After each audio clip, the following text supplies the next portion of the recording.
देश के अंदर जिस तरीके से जो तुष्टीकरण की राजनीति को आगे बढ़ाते हुए जो जातीय जनगणना जिसका कार्य बिहार सरकार ने शुरू किया, मैं उस विषय के ऊपर आपसे कुछ बातें करना चाहता हूँ। ये देश के अंदर पहली बार ऐसा हुआ, किसी राज्य ने इस कार्य को करने के लिए ये पूरी जनगणना करी। जातिगत जनगणना आज से पहले हमारे देश के अंदर नहीं होती थी, लेकिन इसको वहाँ किया गया। उसका क्या कारण है, उसके क्या तथ्य हैं, उसकी आउटकम क्या है और उससे वो क्या पाना चाहते हैं, ये 4 विषयों के ऊपर तो ये मुझे लगता है कि रो करने वाली बात है। अपने देश की एक जो बुनियादी जो इकट्ठता हमारी जो थी उसको चैलेंज करने वाली बात है। जिस तरीके से अंग्रेज़ों ने एक जो है आपस में डिवाइड एंड रूल का जो काम करते थे, तो ये एक जो नीतीश जी की सरकार ने ये कार्य करने का प्रयास किया है। और उससे भी आगे बढ़ के जो कांग्रेस पार्टी और उनके सब घटक जो है इस चीज़ को उसमें वाहवाही लूटने के लिए, और जो दूसरे राज्य जहां पर उनकी सरकार है वहां पर भी वो ऐसा कार्य करेंगे, इस तरीके की घोषणाओं से पूरा देश के अंदर एक ये जातिगत राजनीति को बढ़ाने का ये कारण क्या है।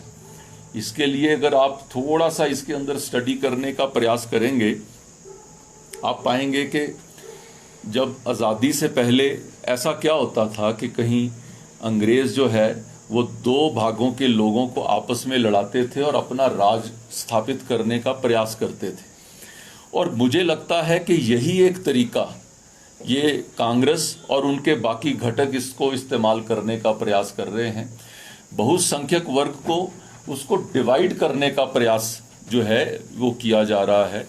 उसके साथ मिलता क्या है, आप देखें कि जो इस जनगणना से अब हर राज्य के अंदर ऐसी जनगणना होगी और उसके साथ जुड़ी हुई कितनी विषमताएं जो सामने आएंगी। लेकिन इसके विपरीत अगर आप देखें, मोदी जी की सरकार ने अगर कार्य किया तो वो कार्य अगर सड़क दी तो सड़क ये नहीं देखती है कि सड़क किस वर्ग को दी जा रही है, सड़क किस समुदाय को दी जा रही है, सड़क कौन से क्षेत्र में जा रही है। सड़क दी तो सबके लिए दी। अगर उज्ज्वला योजना में अगर गैस मिली तो गैस ने ये नहीं देखा कि ये किस वर्ग को मिली, ये किस क्षेत्र को मिली, ये किस समुदाय को मिली, ये उन्होंने नहीं देखा। उन्होंने सबको वो चीज़ दी। अगर बिजली का प्रबंध किया तो वो सबके लिए किया, अगर पढ़ाई का प्रबंध किया तो सबके लिए वो प्रबंध हुआ। अगर किसी भी व्यवस्था के अंदर आप देखेंगे, चाहे वो किसानों के लिए व्यवस्था है, चाहे वो जो अन्य जो है योजना है, ये देखती नहीं है कि ये व्यक्ति किस वर्ग का है, वो सबके लिए दिया जाता है।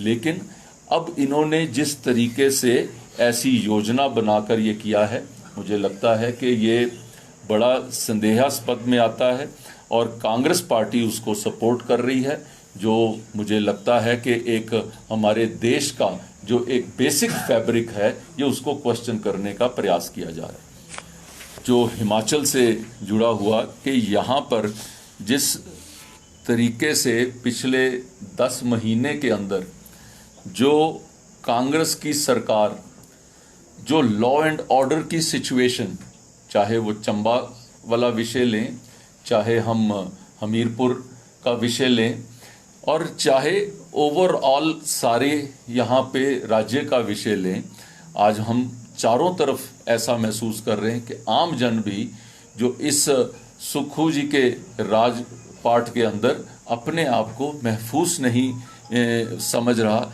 जो सुरक्षित नहीं समझ रहा है।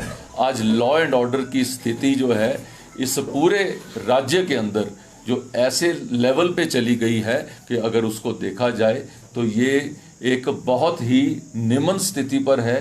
हिमाचल के व्यक्ति, कई लोग इसको क्वेश्चन करते हैं, कई लोग ऐसा कोई बच्चा घर से बाहर जाता है तो उसको फ़ोन करके पूछते हैं, उसके हालात जानने का प्रयास करते हैं, इस समय कहाँ पर है। तो इस तरीके से अगर देखा जाए मुझे लगता है कि ये सरकार जो है वो जिन चीज़ों का वायदा करके यहाँ पर पहुँची थी, वो वायदे तो क्या पूरे करने थे, जो बेसिक चीज़ें थी। आज कर्मचारी वो उबाल पे हैं, आज आप शिक्षक देखें तो वो उबाल पे हैं, लॉ एंड ऑर्डर देखें तो आम आदमी जो उसमें तरस रहा है, और जो प्रॉमिसेस किए थे वो कहते हैं सुभान अल्लाह, उसके ऊपर तो क्या क्या काम हुआ है वो आपके सबके सामने है। मेरा विषय आपके सामने इतना ही।